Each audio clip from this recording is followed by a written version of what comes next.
ಬೆಂಗಳೂರಲ್ಲಿ ಸಂಚಾರ ದಟ್ಟಣೆಗೆ ಕಡಿವಾಣ ಹಾಕಲು ಟ್ರಾಫಿಕ್ ಪೊಲೀಸರು ಏನೇ ಮಾಡಿದ್ರೂ ಸಾಧ್ಯವಾಗ್ತಾ ಇಲ್ಲ. ರಸ್ತೆಗಳು ಮಾತ್ರವಲ್ಲದೆ ಫುಟ್ಪಾತ್ಗಳನ್ನು ಬೈಕ್ಗಳು ಅತಿಕ್ರಮಣ ಮಾಡಿಕೊಳ್ತಾ ಇದ್ದು ಪಾದಚಾರಿಗಳ ಜೀವಕ್ಕೆ ಭದ್ರತೆಯೇ ಇಲ್ಲದಂತಾಗಿದೆ.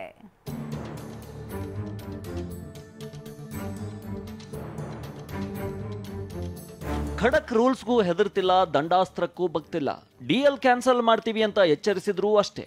ವಾಹನ ಸವಾರರ ಪುಂಡಾಟಕ್ಕೆ ಬ್ರೇಕೇ ಬೀಳ್ತಿಲ್ಲ.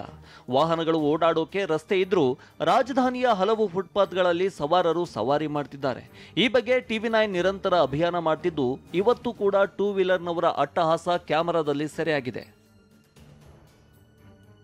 ವಾಹನ ಸವಾರರು ರಸ್ತೆ ಬಿಟ್ಟು ಫುಟ್ಪಾತ್ ಮೇಲೆ ನುಗ್ತಿರೋದ್ರಿಂದ ಪಾದಚಾರಿಗಳು ಓಡಾಡೋಕೆ ಭಯ ಬೀಳ್ತಿದ್ದಾರೆ. ಮೇಲೇನೆ ಬರ್ತಾರೆ, ಅವರು ಜಾಗನೇ ಕೊಡಲ್ಲ.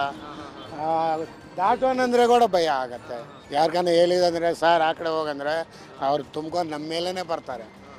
ಹೋಗಪ್ಪ ಹೋಗ ಅಂತಾರೆ. ನಮ್ಗೇನೆ ಎದುರಿಸ್ತಾನೆ, ಏನು ಮಾಡೋಕ್ಕಾಗುತ್ತೆ.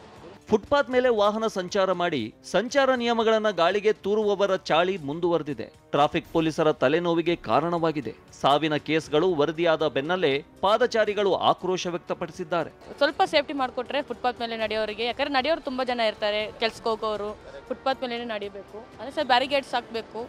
ಆಮೇಲೆ ಬರೋರಿಗೆ ಫೈನ್ ಆ ಥರ ಹಾಕೋ ಥರ ಮಾಡಬೇಕು ಸರ್. ಏನೇ ಹೇಳಿ ಉಡಾಫೆ ಫುಟ್ಪಾತ್ ಸವಾರರ ಡಿಎಲ್ ಆದಷ್ಟು ಬೇಗ ರದ್ದಾದ್ರೆ ಉಳಿದ ಸವಾರರು ಎಚ್ಚೆತ್ತುಕೊಳ್ತಾರೆ. ಇನ್ನಾದ್ರೂ ಅಗತ್ಯ ಕಟ್ಟುನಿಟ್ಟಿನ ಕ್ರಮ ಜಾರಿಯಾಗಬೇಕಿದೆ. ಲಕ್ಷ್ಮೀ ನರಸಿಂಹ, TV9 ಬೆಂಗಳೂರು.